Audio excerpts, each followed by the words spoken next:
Ladies and gentlemen, today we talk about a life worth celebrating. We talk about a poet we recently lost in our community. A poet whose work has brought us great joy and inspiration. I am, of course, talking about Jack McCarthy.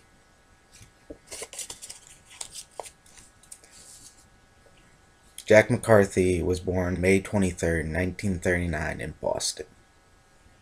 He started writing poetry around the mid-60s, averaging about a poem a year.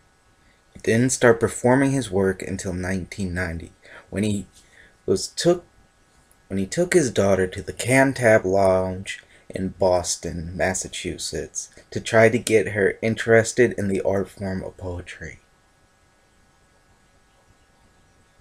Isn't that just a beautiful story?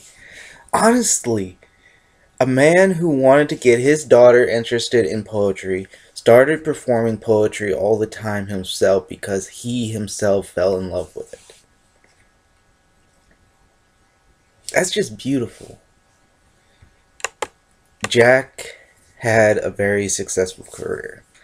He made wonderful books. His work was different from anything else you would see in slam. He was a member of the national slam team for Boston in 1996. He was a very main focus in the movie Slam Nation. He won the haiku category of the Individual World Poetry Slam in 2007. He was a semifinalist in the individual category at the National Poetry Slam in 2000. He was named Best Stand-Up Poet in the Boston Phoenix in 1999. And stand-up poet is a term that Jack himself created long before 1999.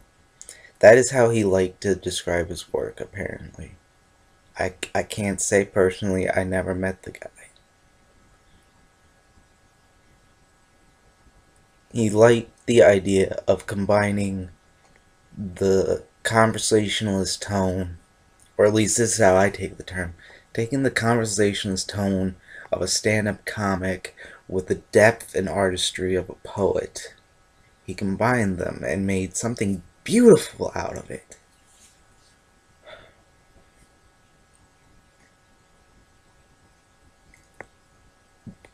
Jack was originally going to release a new book of poetry in 2013 under the name John X on Right Bloody Publishing, called Drunks and Other Poems of Recovery. And I fear that if he hadn't passed away before the book's release, the book would forever be known by John X, and people who don't know Jack's work would just have looked past it because they had no idea who John X was.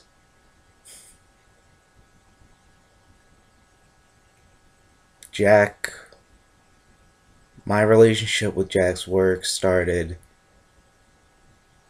when I was just starting out poetry myself. It was in this book, Spoken Word Revolution. I bought this and its companion book back in 2008, back when I was really starting to get serious about poetry and wanting to learn everything that I could about all the different art forms, all the different styles, all the different periods of poetry, compare and contrast like people who I saw performing poetry to the work on the page itself, to how the poem reads itself. And I read every single poem in this book. I studied this book. This was like a textbook to me. And I'm very happy to say that there was two of Jack's poems and an essay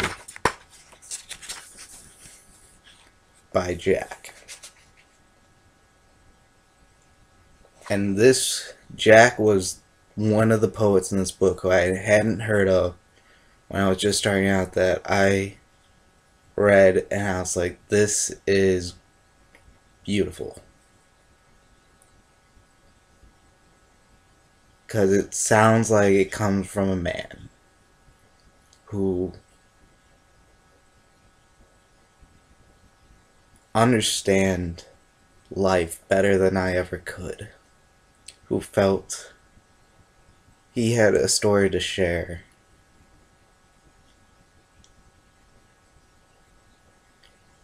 And if I may be bold enough so that my viewers fully get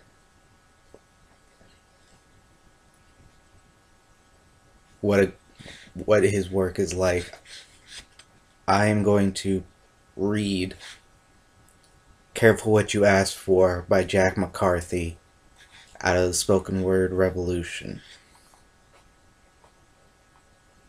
I was just old enough to be out on the sidewalk by myself, and every day I would come home crying, beaten up by the same little girl.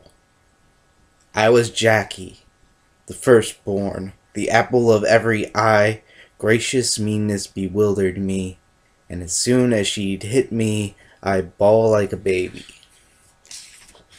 I knew that boys were not supposed to cry, but they weren't supposed to hit girls either, and I was shocked when my father said, "Hit her back."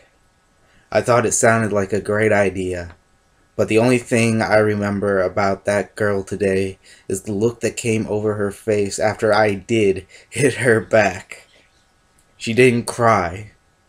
Instead, her eyes got narrow, and I thought, Jackie, you just made a terrible mistake. And she really beat the crap out of me. It was years before I trusted my father's advice again. I eventually learned to fight, even to protect myself from girls, but the real issue was the crying, and that hasn't gone away. Oh, I don't cry anymore. I don't sob. I don't make noise.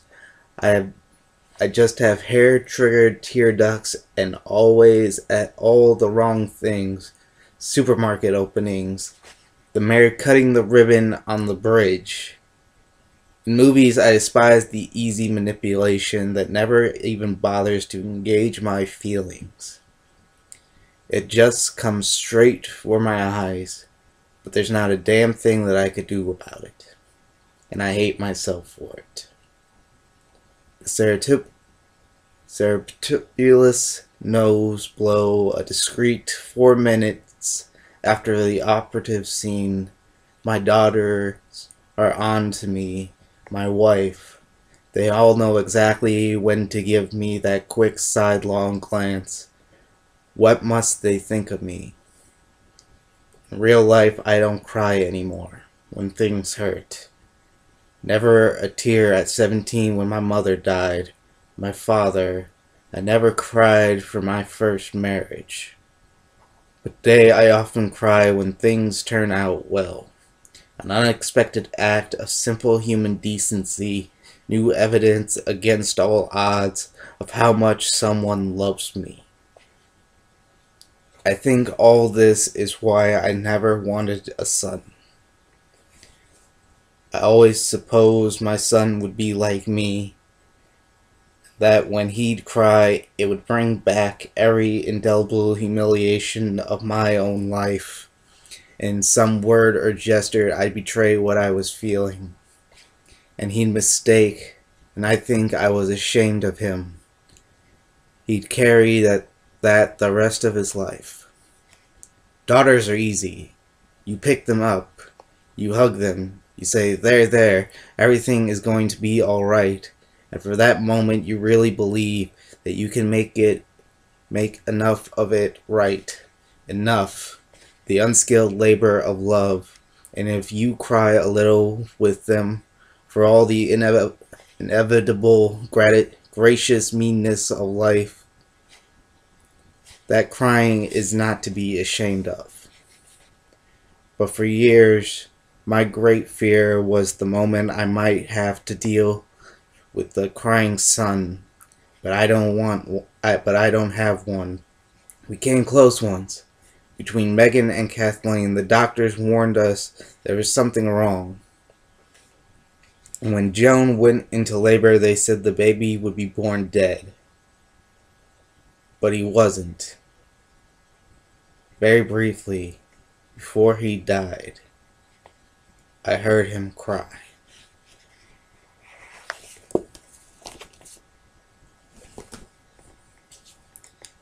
If that was your first sample of a Jack McCarthy poem, you have plenty more to discover, plenty more to love. Jack, thank you for your work, and thank you that you left some work that truly means you will always be here, even when you're not.